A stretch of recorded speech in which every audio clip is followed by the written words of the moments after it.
Hei, Anna. Vet du hva du kommer hjem igjen etter hvert hos dyrlegen i et døgn? Ja, nå håper vi det går så bra med dere. Det er jo Foxy. Skal tilbake i morgen og ta ny blodprøve. Jana, må ikke spise på den der. Jana, nei.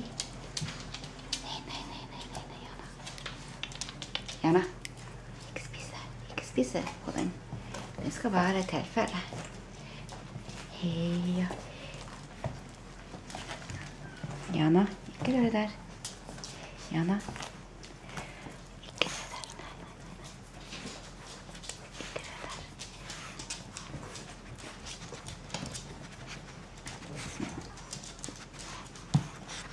rør der. Der kommer Foxy. Ja.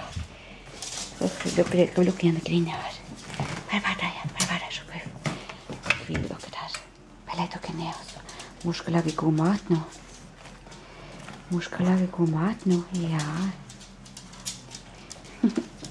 God du har, lille vann.